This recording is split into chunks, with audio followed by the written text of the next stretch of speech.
Bismillah ar-Rahman ar-Rahim, sous la présidence du chef de l'État, son Excellence M. Ismaïl Omar Guelleh, s'est tenue la 12e séance du Conseil des ministres en ce mardi 27 août 2024. Était inscrite à l'ordre du jour cette question. La première question concerne un projet de loi portant adoption des comptes financiers 2023 du laboratoire central du bâtiment et de l'équipement. Les comptes financiers du laboratoire pour l'exercice 2023 sont arrêtés en produit à 315 821 000 francs djibouti et en charge à 313 239 000 francs djibouti. En 2023, le laboratoire a enregistré un résultat net de 2 581 000 francs djibouti, soit une légère baisse par rapport à l'année précédente. Et cette réduction résulte principalement par la diminution des recettes combinée à un léger accroissement des charges totales qui passent à 313 239 000 francs djibouti en 2023, soit une petite augmentation de 5 813 000 francs djibouti par rapport à 2022. Les postes d'immobilisation corporelle, incorporelle et financiers du laboratoire s'élèvent en valeur brute à 233 134 000 francs djibouti. L'ensemble des investissements corporels réalisés par le laboratoire au cours de l'exercice 2023 s'élève à 33 358 000 francs djibouti.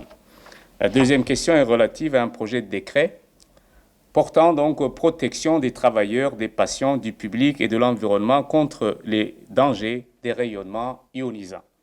Le présent projet de décret vise principalement à protéger les travailleurs, les patients, le public et l'environnement contre les dangers liés au rayonnement ionisant en République de Djibouti.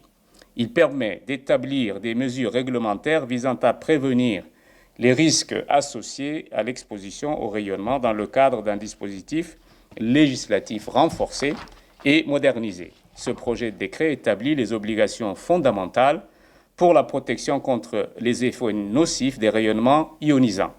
Il s'applique à toutes les situations d'exposition, qu'elles soient professionnelles, médicales ou concernant le public. Il introduit des normes de sécurité rigoureuses pour les pratiques impliquant l'utilisation donc de sources de rayonnement dans le but de minimiser les risques pour la santé humaine et pour l'environnement.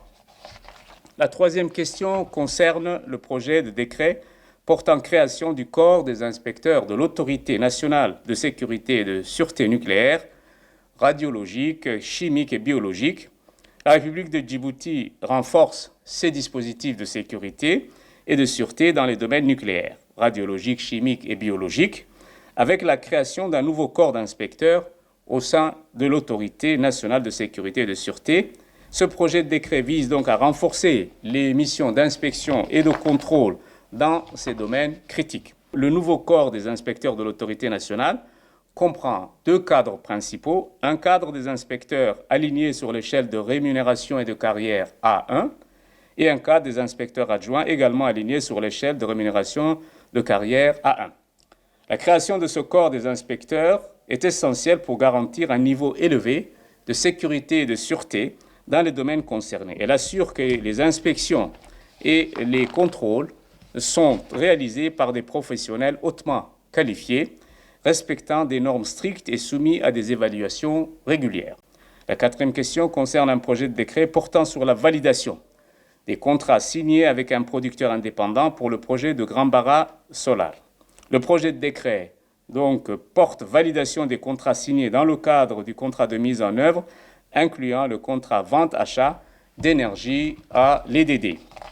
Ce projet de décret a pour objectif d'approuver les contrats du projet solaire du Grand Bara, qui comprend la construction donc d'une centrale solaire de 25 MW accompagnée d'un système de stockage d'énergie d'une capacité de 5 MW en partenariat avec EDD, le ministère de l'Énergie en charge des ressources naturelles et la société Grand Bara Solar SAS, filiale d'Amea Power Limited. Il répond à la lutte contre les changements climatiques et favorise la production énergétique par le biais des énergies propres et durables. La cinquième question est relative à un projet d'arrêté portant composition des organes de coordination de la stratégie nationale de l'inclusion financière. Ce projet d'arrêté sur la composition des organes de coordination de la stratégie nationale d'inclusion financière vise à formaliser le cadre institutionnel nécessaire à la coordination, au suivi et à l'évaluation de la mise en œuvre de la stratégie. Afin d'assurer une mise en œuvre efficace de la stratégie, 2 organes de coordination seront mis en place. Il s'agit du Comité national de coordination pour l'inclusion financière à travers le pays, en soutenant l'intégration financière des populations les plus démunies et en réduisant les inégalités d'accès aux services financiers.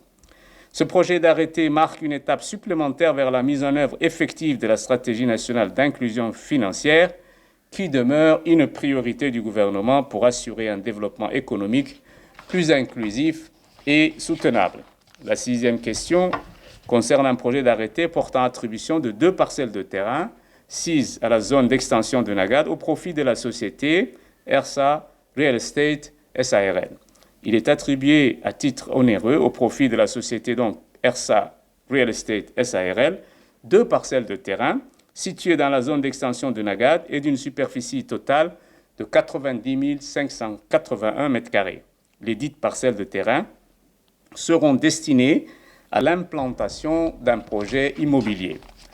La 7e question, donc la société ERSA Real Estate est chargée de la réalisation de l'ensemble des voiries et réseaux ainsi que le remblai de la zone d'extension de Nagad.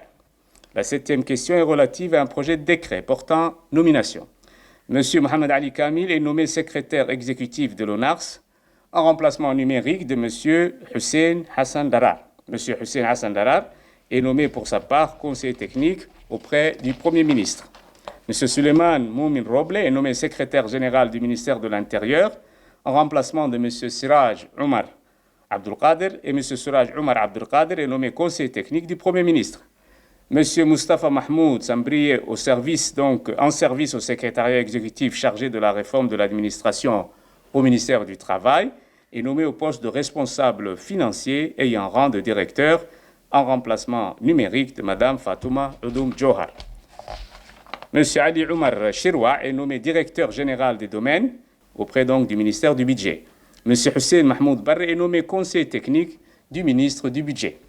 Et Mme Deqa Issa Moussa est nommée directrice des systèmes de l'information, toujours auprès du ministère du Budget.